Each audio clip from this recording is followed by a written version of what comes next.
The stars above Saturn were quiet. The gas giant's rings turned slowly, shining in the sunlight. But something was waiting behind those rings. It was Earth's hidden fleet. General Alan Brooks stood inside the command ship called The ship was dark and quiet. Every screen showed maps and enemy movements. He watched as the Empire's fleet came closer. The Empire had sent a group of 15 warships. They believed it would be enough to take control of the outer solar system. Their plan was to move in slowly, take one planet at a time, and scare Earth into giving up. But Earth was done waiting. General Brooks gave the order. The hidden fleet behind Saturn moved out. Dozens of ships appeared on the enemy's radar. The Empire did not expect them. They thought Earth had only a few ships left. The battle began fast.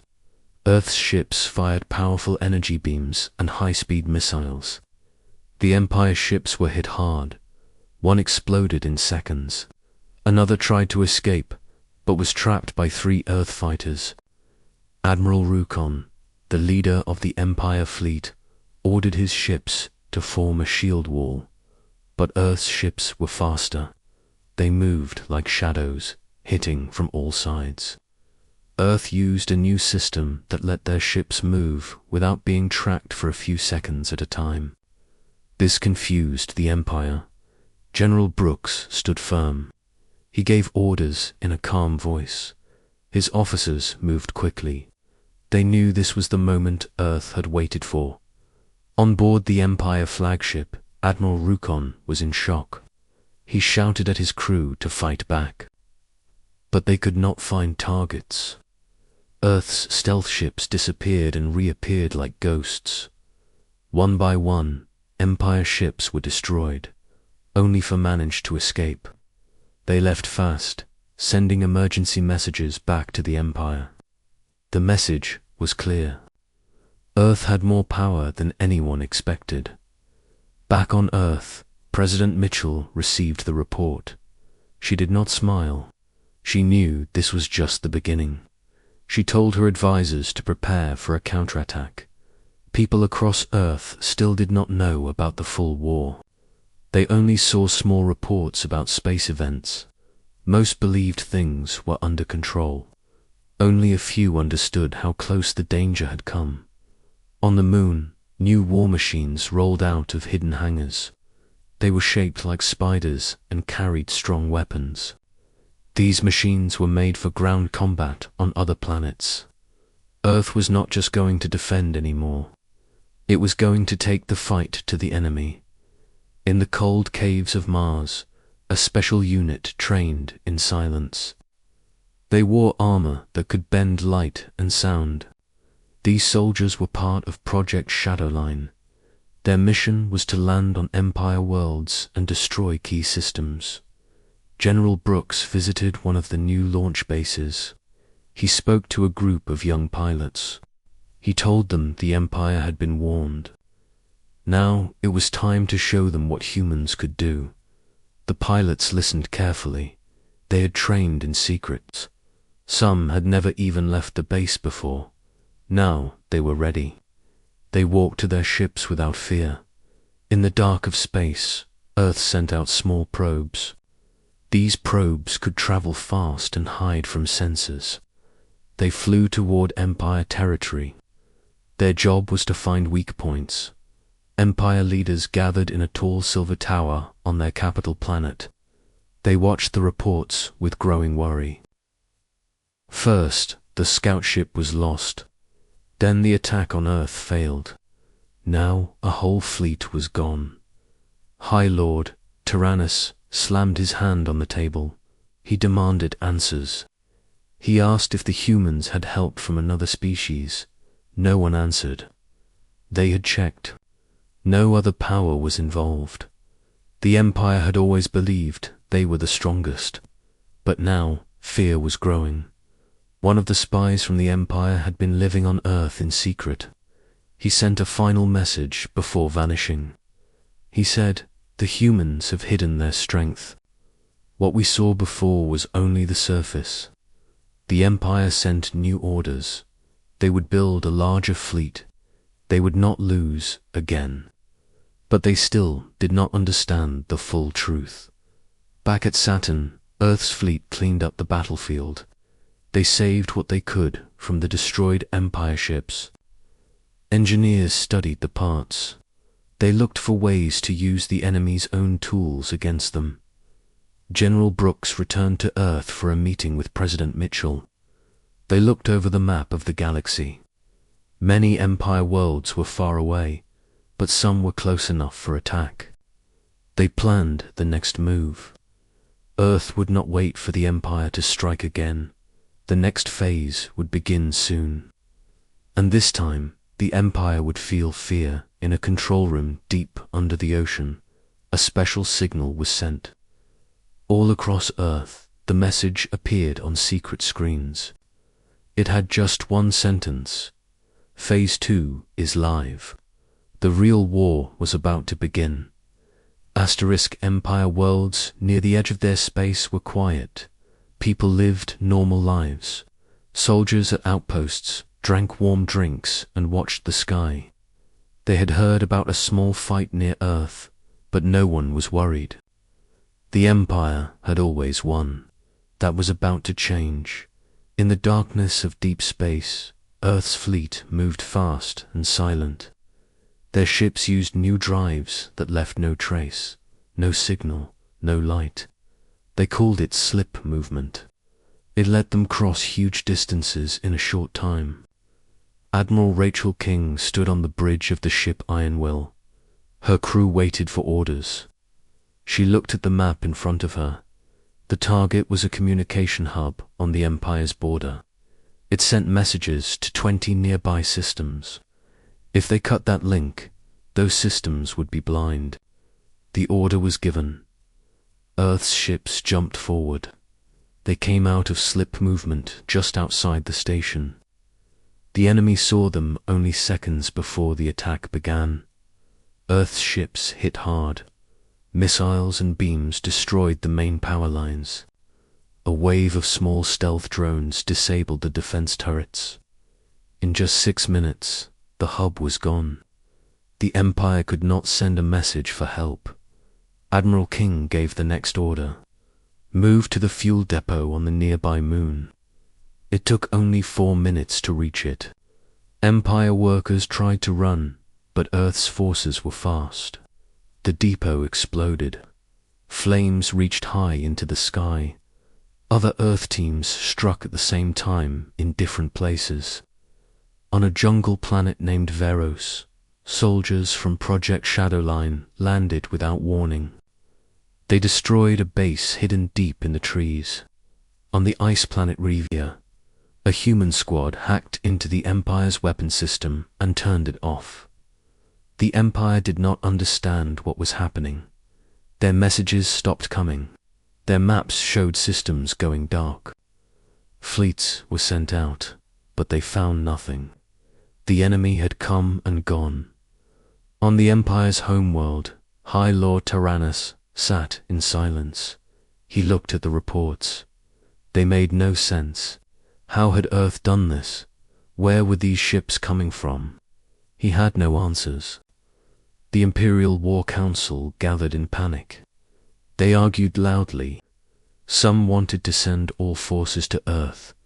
Others warned that the real threat might be somewhere else. They could not agree. Fear was spreading. One voice rose above the others. It was General Vecker, an old leader with many battles behind him. He stood and said, "We thought we fought their army. We were wrong.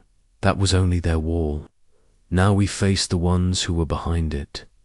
Meanwhile, Earth continued its silent push. They did not hold territory. They did not try to rule. They destroyed key points and vanished. This left the Empire confused and scared. They started moving their fleets back to defend their own worlds. In a hidden control room on Earth, General Brooks watched everything. He worked with President Mitchell. They picked each target together. Their goal was not to destroy the Empire fully. It was to break its control. They knew the Empire ruled by fear. So Earth answered with fear. One small Empire planet, Kelvin, had always been loyal. Its people followed orders without question. But when their sky went black and Earth's ships flew low over their cities, everything changed. The ships dropped no bombs. They only left one message on every screen. This is only the beginning. Then they left, but the fear stayed. The Empire tried to fight back. They sent a fleet to where they thought the humans had come from, but the place was empty. It had never been Earth's real base. It was only a trick.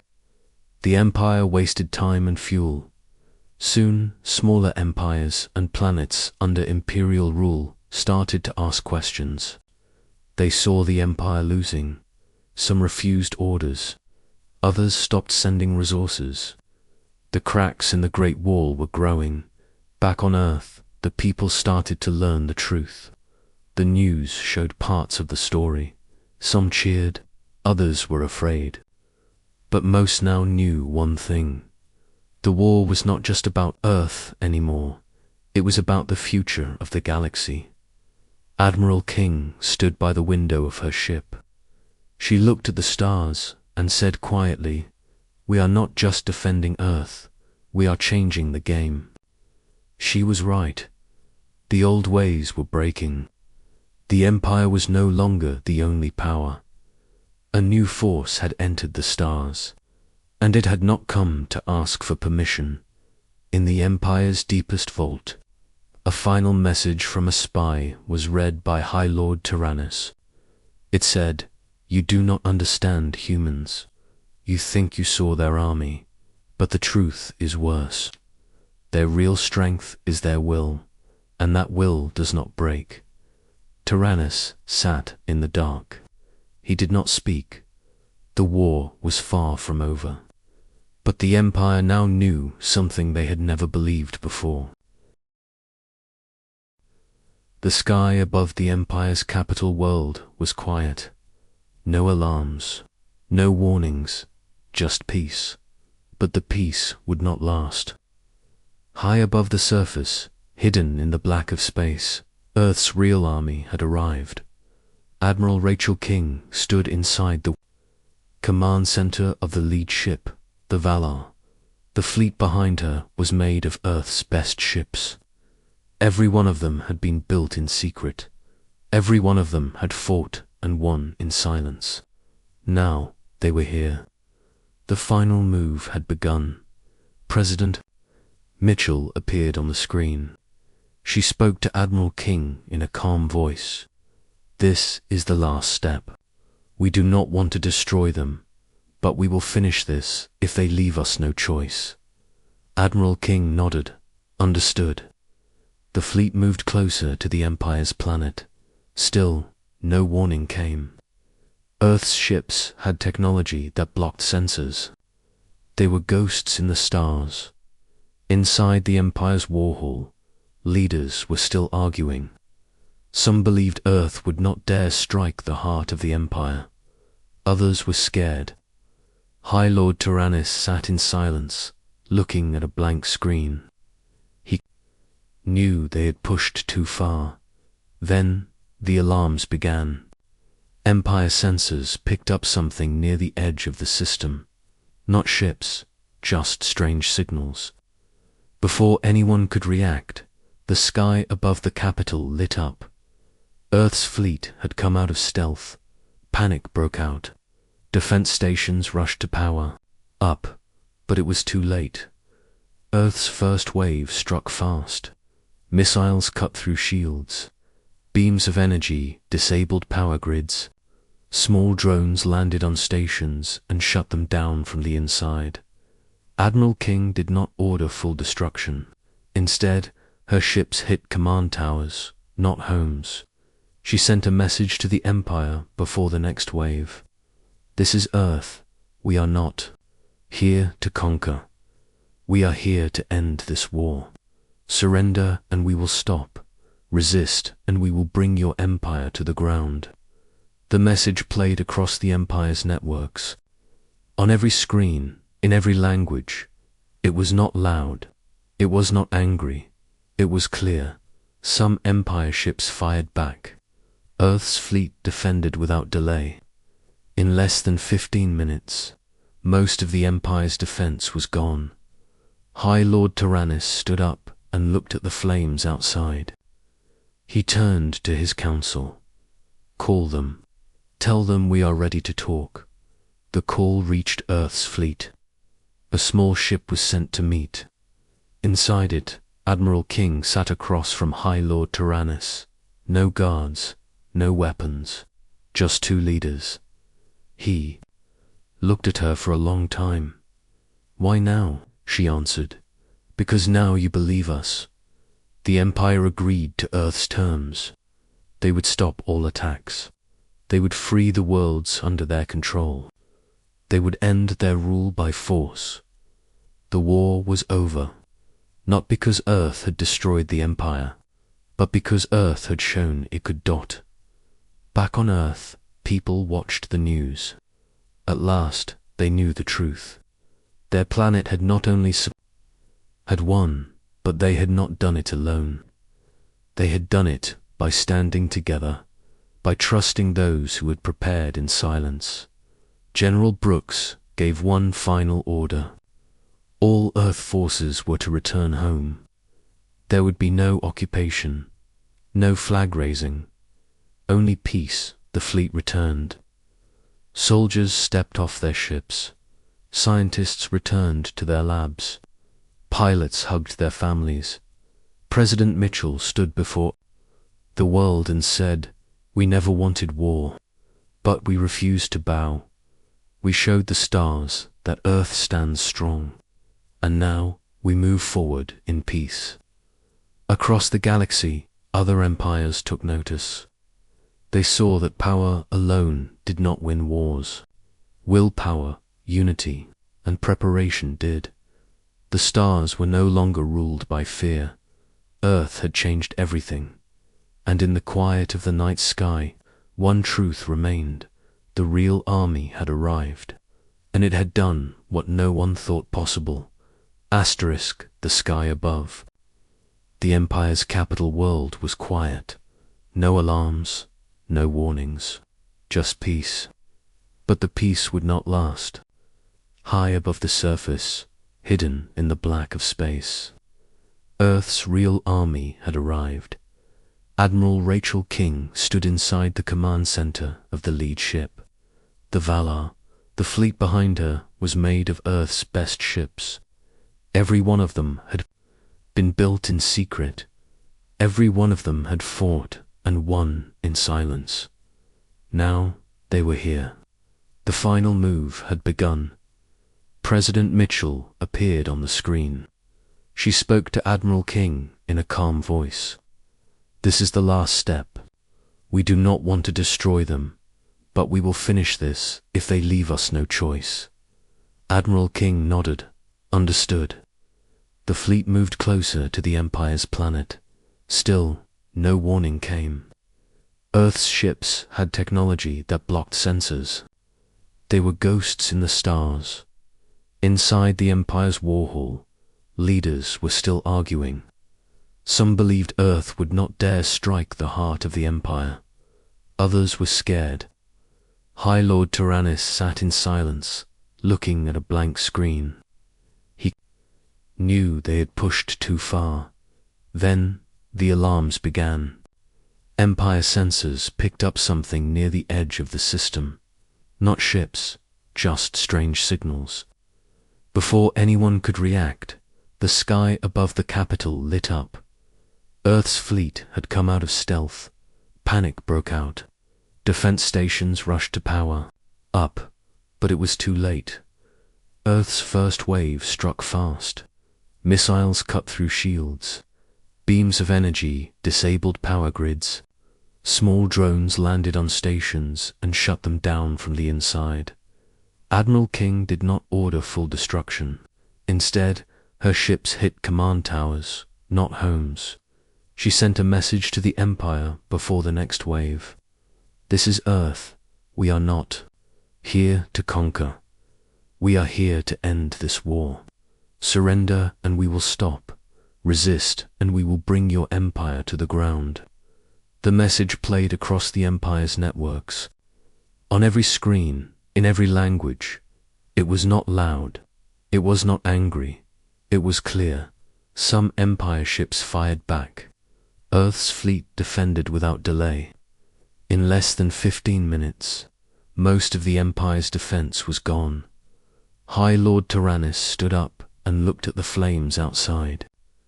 He turned to his council. Call them. Tell them we are ready to talk. The call reached Earth's fleet. A small ship was sent to meet. Inside it, Admiral King sat across from High Lord Tyrannus. No guards, no weapons, just two leaders. He looked at her for a long time. Why now? She answered. Because now you believe us. The Empire agreed to Earth's terms. They would stop all attacks. They would free the worlds under their control. They would end their rule by force. The war was over, not because Earth had destroyed the Empire, but because Earth had shown it could dot. Back on Earth, people watched the news. At last, they knew the truth. Their planet had not only had won, but they had not done it alone. They had done it by standing together, by trusting those who had prepared in silence. General Brooks gave one final order. All Earth forces were to return home. There would be no occupation, no flag raising, only peace. The fleet returned. Soldiers stepped off their ships. Scientists returned to their labs. Pilots hugged their families. President Mitchell stood before the world and said, "We never wanted war, but we refused to bow. We showed the stars that Earth stands strong, and now we move forward in peace." Across the galaxy, other empires took notice. They saw that power alone did not win wars. Willpower, unity, and preparation did. The stars were no longer ruled by fear. Earth had changed everything, and in the quiet of the night sky, one truth remained. The real army had arrived, and it had done what the Galactic Empire had grown for thousands of years. It ruled many star systems and had fought many wars. Every time, it won. The leaders believed no one could stop them. So, when their explorers found a small blue planet called Earth, they thought it would be an easy victory. Commander Alex, a high-ranking officer of the Empire, led the first contact mission. He arrived in orbit with a small fleet of ships. He sent messages to Earth's leaders, asking them to join the Empire. The message was simple: join us or be destroyed. Commander Alex expected fear. He expected fast surrender. He was wrong. On Earth, President Laura Mitchell called for a meeting. The world was united, but not ready for a full war in space. Their main fleet was made of patrol ships and science vessels. Still, she stayed calm. She knew Earth had secrets. Commander Jake Morris led Earth's orbital defenses. He met with President Mitchell and her council. They all agreed they needed more time. So, they responded to the Empire's message with talks and long questions. They tried to delay.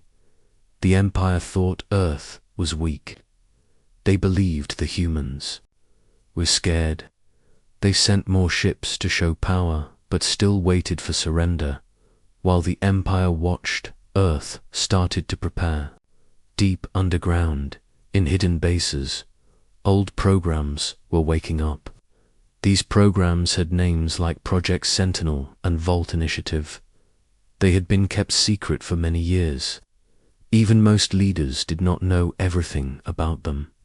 On the Moon and Mars, silent hangars opened. Hidden weapons came online. Some humans had trained for this day all their lives, but they had stayed quiet. They were the real defense force. They were never meant to be seen unless Earth faced a great danger. That time had come. Meanwhile, in space, the Empire sent a scout ship close to Earth. It moved near a station called Argon 5. Captain Neil Carter was in command. He warned the ship to turn back. The Empire ship did not answer. It kept moving forward. Captain Carter had orders. If any ship entered the restricted zone, he must protect the station. He gave the final warning. When the Empire ship ignored it again, he fired. The scout ship exploded. The Empire was shocked. They did not expect humans to fight back. In response, they sent a small fleet to teach Earth a lesson. They believed it would be quick, but when they arrived, Earth's ships were ready. The battle was short but strong. The humans lost a few ships, but they destroyed many enemy vessels. The Empire pulled back. In their main control center, Empire leaders looked at the data. Their ships had better technology, but the humans fought with smart tactics. Their weapons hit hard. Their computers adapted fast. Still, the Empire called it luck. They did not want to believe that humans could be a real threat. Back on Earth, President Mitchell spoke with her generals. She told them to activate the next stage. They opened up the deepest bunkers. Inside were old commanders who had once served in secret. One of them was General Alan Brooks. He had trained the hidden forces many years ago. Now he returned to lead them. Around the world, soldiers received their orders. Engineers powered up machines that had been sleeping for years. New ships left hidden bases. They moved quietly, using technology that even the Empire did not know existed. The world stayed calm on the surface. News stations talked about peace. But below, Earth was getting ready for a war that would decide its future. In orbit, the Empire waited for Earth's answer. They believed more ships would scare the humans. They thought Earth had shown all it had. But they were wrong. This was not Earth's real army. Not yet. Asterisk. The Empire was angry after their scout ship was destroyed. They believed humans had no right to fire at one of their vessels. So they sent a small attack fleet to Earth. They wanted to teach the humans a lesson and show their power. The Empire ships entered Earth's orbit. They sent a final warning. President Laura Mitchell listened, but gave no reply. She turned to Commander Jake Morris and nodded. Earth would defend itself. Again, at the orbital station Argon 5, Captain Neil Carter prepared his team. They knew the enemy was stronger, but they also knew they had no choice. They had to hold the line. The Empire ships opened fire first. Beams of energy lit up space. Earth's defense systems activated. Lasers and missiles responded. The battle had begun. The sky above Earth turned into a storm of light and fire. Explosions shook the orbit. One of Earth's patrol ships took a direct hit and broke apart. But two Empire cruisers were hit by surprise counterattacks. They exploded, sending debris in every direction. The Empire fleet pulled back for a moment. They had not expected such strong resistance. Their ships had better shields, but the humans fought with clever moves. They placed mines in empty space and used fake signals to confuse the attackers in one moment. The Empire tried to flank Earth's station from the dark side of the planet, but Earth's radars picked them up. Captain Carter launched a group of drones with hidden explosives. When the Empire ships came near, the drones attacked. 2 more Empire ships were lost. The rest retreated. The first real space battle between Earth and the Empire had ended. Earth had defended itself. It had not won fully, but it had not lost either. News of the battle reached the Empire's central command. The generals were surprised. One of them, Lord Varron, said it was just a small failure. He said humans were lucky, but others were not sure. They saw the reports. The Empire had lost 5 ships. Earth had only lost 1. Analysts watched recordings of the fight. They noticed that human weapons were simple but powerful. More importantly, they saw that human computers changed their tactics during the fight. They learned in real time. That was strange. Back on Earth, President Mitchell spoke with her staff. She told them it was time to move to the next stage. They could not hide much longer. The real army had to prepare, deep underground, in places no satellite could see. Huge doors opened. Inside were long tunnels filled with machines, ships, and soldiers.